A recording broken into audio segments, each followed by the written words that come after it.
গত কয়েক মাস ধরে চলতে থাকা চরম সামরিক উত্তেজনা ও পাল্টাপাল্টি হুমকির পর মধ্যপ্রাচ্য পরিস্থিতিতে তৈরি হয়েছে এক নতুন রাজনৈতিক সমীকরণ। যুদ্ধের দামামা কিছুটা সামলে এবার একটি নির্দিষ্ট পথ ধরে সমাধানের সূত্র খুঁজছে সংশ্লিষ্ট মহল।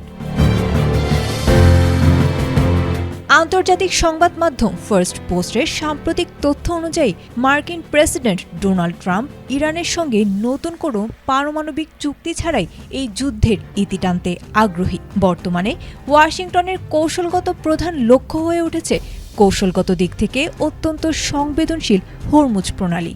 বিশ্বের অন্যতম গুরুত্বপূর্ণ এই বাণিজ্যিক নৌপথে তেলবাহী জাহাজ চলাচল সম্পূর্ণ স্বাভাবিক হলেই যুক্তরাষ্ট্র নিজেকে বিজয়ী ঘোষণা করে সামরিক সংঘাত থামানোর বার্তা দিতে প্রস্তুত। ট্রাম্পের ধারণা, সাম্প্রতিক হামলায় ইরানের পরমাণু অবকাঠামো এমনভাবে ক্ষতিগ্রস্ত হয়েছে যে তা দ্রুত পুনর্নির্মাণ সম্ভব নয়। আধুনিক জেনারেল হাসপাতাল ও উন্নত প্রযুক্তি এবং অভিজ্ঞ চিকিৎসক দলের নিরলস প্রচেষ্টায় আমরা আছি আপনার পাশে। ডেল্টা হাসপাতাল, মায়ের মতোই যত্নশীল।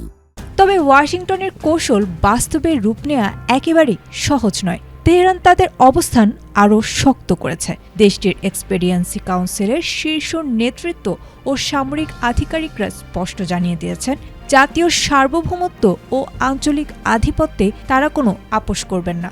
হরমুজ প্রণালীর ওপর নিয়ন্ত্রণ শিথিল করার বিনিময়ে মার্কিন সেনাদের অঞ্চল ত্যাগ, অর্থনৈতিক নিষেধাজ্ঞা প্রত্যাহার, আটকে থাকা অর্থ ছাড় এবং যুদ্ধের ক্ষতিপূরণের মতো একাধিক কড়া শর্ত সামনে এনেছে ইরান। একই সাথে আঞ্চলিক সহযোদ্ধা গোষ্ঠীগুলোর ওপর সামরিক পদক্ষেপ বন্ধেরও দাবি তোলা হয়েছে। সামনে মার্কিন যুক্তরাষ্ট্রের অভ্যন্তরীণ রাজনীতির গুরুত্বপূর্ণ সময় বলা যায় এবং তেলের বাজারে সরবরাহ সংকট ও বাড়তি দর সব মিলিয়ে ট্রাম্পের ওপর মনস্তাত্ত্বিক চাপ বাড়ছে। ওমানের মধ্যস্থতায় সমুদ্র সীমায় বিকল্প শিপিং রুট চালুর মতো কিছু প্রাথমিক কূটনৈতিক পদক্ষেপ দেখা গেলেও তেহরানের বিশাল আর্থিক ও রাজনৈতিক দাবির মুখে হোয়াইট হাউসের জন্য এই যুদ্ধের পথ আপাতত বেশ জটিল ও অনিশ্চিত বলছেন রাজনৈতিক বিশ্লেষকরা। আয়েশা আক্তার, এটিএন বাংলা।